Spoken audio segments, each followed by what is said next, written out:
Hello, good morning and welcome you all. आज हम लोग डिस्कस करेंगे बिजनेस इन्वायरमेंट के। बिजनेस इन्वायरमेंट के फर्स्ट टॉपिक को हम लोग आज डिस्कस करेंगे, सॉरी फर्स्ट यूनिट को। इसमें meaning, definition, concept of business environment and components of business environment है। ओके, तो हम लोग स्टार्ट करते हैं। First of all business environment की मीनिंग को समझते हैं। जनरली हम लोग ये समझते हैं या कि business environment that means environment of business, या जो भी हम बिजनेस कर रहे हैं उसके अगल बगल जो चीजें एग्जिस्ट करती हैं that is business environment. But in the business world business environment is different from this. Business environment में जनरली जो चीजें विजिबल हैं, कुछ चीजें नॉन विजिबल हैं जो बिजनेस को इन्फ्लुएंस करती हैं, उन सब चीजों को हम कंसीडर करते हैं। सो बिजनेस इन्वायरमेंट को समझने के लिए फर्स्ट हम समझे कि what is the business, what is the concept of business, what is the real meaning of business.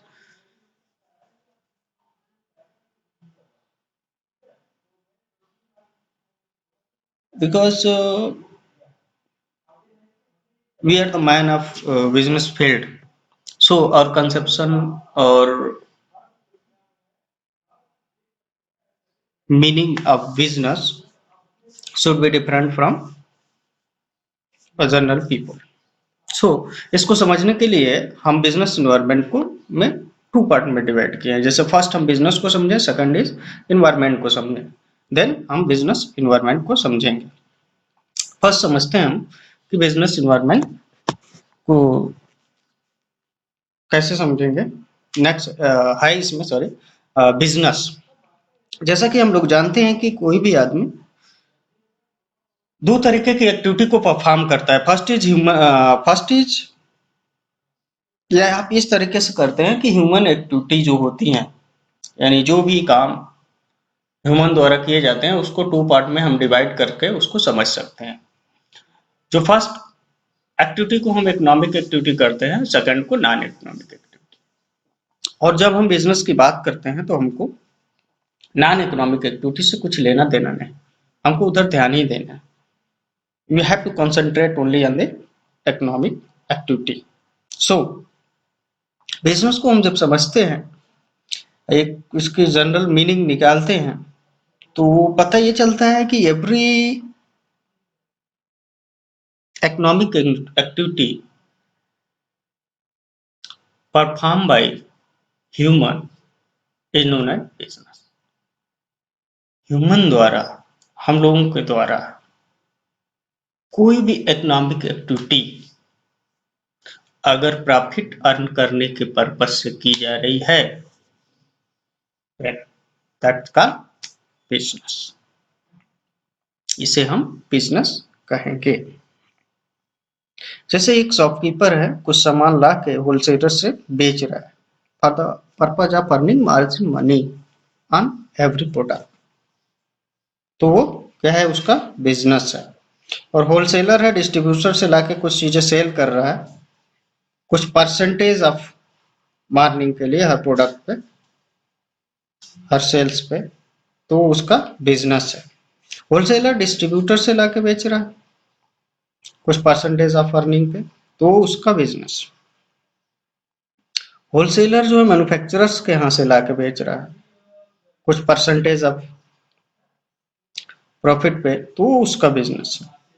Manufacturer जो है डिफरेंट टाइप या डिफरेंट डिफरेंट सप्लायर्स के यहाँ से रॉ मटेरियल ला के एक पर्टिकुलर प्रोडक्ट का मैन्युफैक्चरिंग कर रहा है, सबको असेंबल करके एक प्रोडक्ट का फॉर्म दे रहा है और उसको मार्केट में सेल कर रहा है कुछ प्रॉफिट अर्न करने के लिए, वो उसका बिजनेस है। यानी कि कोई भी हो, चाहे वो शॉपकीपर हो, इसको एक तरह से हम शॉपकीपर को बिजनेस वर्ल्ड में हम कहते हैं कि proprietors.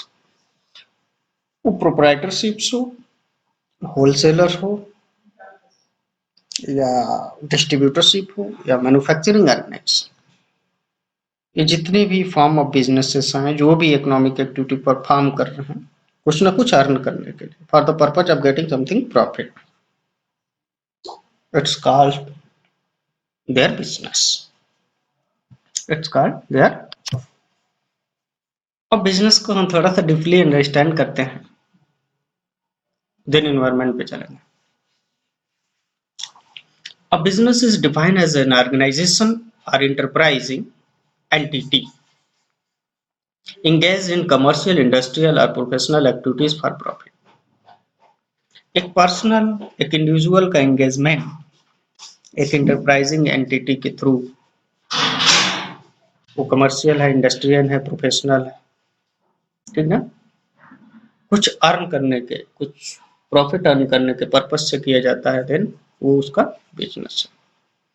Next, the term business also refer to the organized effort and activities of individual। एक पर्सन का एक organized effort means वो पैसा भी लगा रहा है, अपना टाइम भी दे रहा है, अपना दिमाग भी दे रहा है, अपना टेक्नोलॉजी का भी उसमें इन्वॉल्वमेंट कर रहा है। दैट मीन्स एक organised effort for individual to produce और sell goods and services for profit.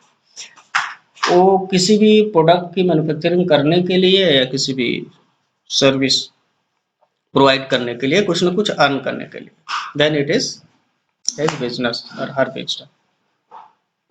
आगे इसमें business ranges in scale from a sole proprietorship to international corporation. Businesses जो हैं इसमें बता रहा है कि स्केल ऑफ बिजनेसेस के, एक छोटा बिजनेस हो सकता है, एक बड़ा बिजनेस हो सकता है। छोटा प्रोप्राइटरशिप है, ज्वाइंट वेंचर है, पार्टनरशिप है, कंपनी है जो नेशनल लेवल पे ऑपरेट हो रही है, रीजनल लेवल पे ऑपरेट हो रही है, स्टेट लेवल पे ऑपरेट हो रही है। इट में भी expand to international global business बन सकती है। जैसे बहुत सारे कंपनीज हैं, जैसे आप देख लीजिए इन्फोसिस है, ठीक, ये क्या है, इंटरनेशनल कॉर्पोरेशंस बन चुके हैं। तो features of business, features of business में नंबर फर्स्ट है human activity and number second is economic activity. Features of business में एक ह्यूमन एक्टिविटी होना चाहिए और that is economic human activity होना चाहिए। नॉन इकोनॉमिक, जैसा कि पहले हम डिस्कस कर चुके हैं, नॉन इकोनॉमिक एक्टिविटी से हमारा कुछ यहाँ पे लेना देना नहीं है, राइट। नेक्स्ट है इंटरप्राइज, एक ह्यूमन एक्टिविटी जो कि इंटरप्राइज के थ्रू एग्जीक्यूट होनी चाहिए। आप करते हैं उसको, कैसे काम कर सकते हैं। जैसे एक शॉपकीपर है ना, एक इकोनॉमिक एक्टिविटी, यानी कुछ सब्जी ला के यहाँ से खरीद के वहाँ बेचता है। एक दुकान छोटी सी खोलता है, मोबाइल के शॉप खोलता है, जैसे, या कोई भी बिजनेसमैन कुछ भी काम कर सकता है एक एंटरप्राइज के फॉर्म में उसको डेवलप करके, right. Production and distribution next है। अब बिजनेस में या तो प्रोडक्शन होगा या तो डिस्ट्रीब्यूशन। अगर सर्विस सेक्टर का है तो कुछ दूसरे टाइप से होगा। प्रोडक्शन में तो रॉ मटेरियल एक डिफरेंट सप्लायर से लाएगा वो, ठीक ना, क्योंकि एक प्रोडक्ट को प्रोड्यूस करने में बहुत सारे रॉ मटेरियल्स यूज होते हैं और उसको असेंबल करके मार्केट में वो लॉन्च करे।